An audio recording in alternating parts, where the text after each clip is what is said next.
নাৰায়ণপুৰ বুঢ়াবুহিত কালি মিলিজুলি ভোগালী বিহু উদযাপন সমিতিৰ দ্বাৰা সম্প্ৰীতিমূলক ক্ৰীড়া প্ৰতিযোগিতা আৰু ভোগালীৰ এসন্ধ্যা সাংস্কৃতিক অনুষ্ঠান উদযাপন। কালি দিনজোৰা কাৰ্যসূচীৰে বাৰিষাৰ বানে গৰকা দুৰ্পাং নদীৰ মাজত সম্প্ৰীতিমূলক ক্ৰীড়া প্ৰতিযোগিতা আয়োজন কৰা হয়। খেলখন উদ্বোধন কৰে পোহৰ ভূঞাই, খেলখন পৰিচালনা কৰে কুমুদ বৰাই। ইয়াৰ পাছত ৰাতিলৈ নিয়ৰৰ মাজত ভোগালীৰ এসন্ধ্যা নামেৰে এভাগ সাংস্কৃতিক অনুষ্ঠান আয়োজন কৰা হয়। অনুষ্ঠান ভাগ উদ্বোধন কৰে ৰাজেন বৰাই। অনুষ্ঠানটোত প্ৰথম ঢোল-বাদনেৰে আৰম্ভ কৰা হয়। অনুষ্ঠানটোত নিতুল বৰুৱাদেৱে উপস্থিত থাকি ৰাইজক ৰসাল কথাৰে মনোৰঞ্জন দিয়ে। অনুষ্ঠানটোত গীতৰ শৰাই আগবঢ়ায় নিহাৰিকা গোহাঁই, ডলি ভূঞাই। বিহুৰে জীপাল কৰে কুঁৱলী লেখাৰুৱে। লগতে অঞ্চলটোৰ কেইবাগৰাকীও যুৱতীয়ে তেওঁলোকৰ গীত নৃত্যই অনুষ্ঠানটো জীপাল কৰে। আনন্দ উল্লাহৰ মাজেৰে কালি অনুষ্ঠানটো পাৰ হোৱা দেখা পোৱা যায়। নাৰায়ণপুৰৰ পৰা ক্ষিপ্ৰজ্যোতি ভূঞাৰ ৰিপৰ্ট, নাৰায়ণপুৰ খবৰ।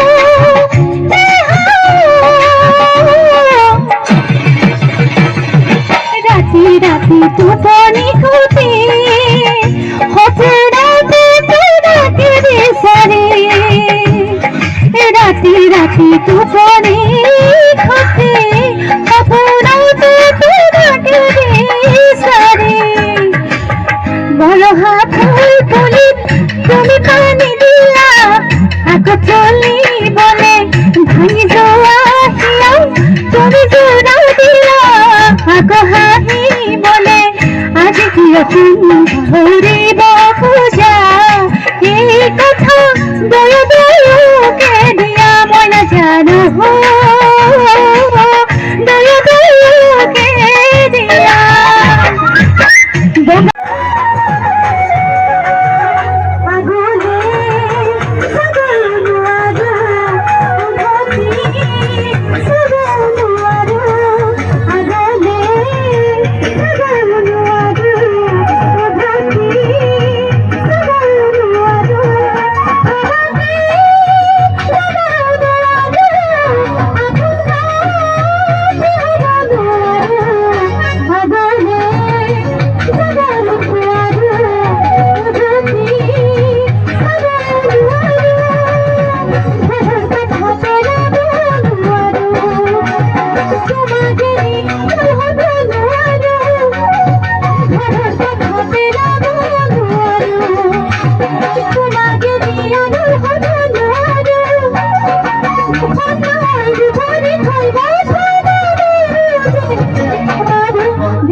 পানী পানী পাৰ পাৰ পানী পাৰ পানী পাৰ পানী পানী পাৰ পাৰ গতিকে পানী সাংস্কৃতিক পাৰ ৰাইজক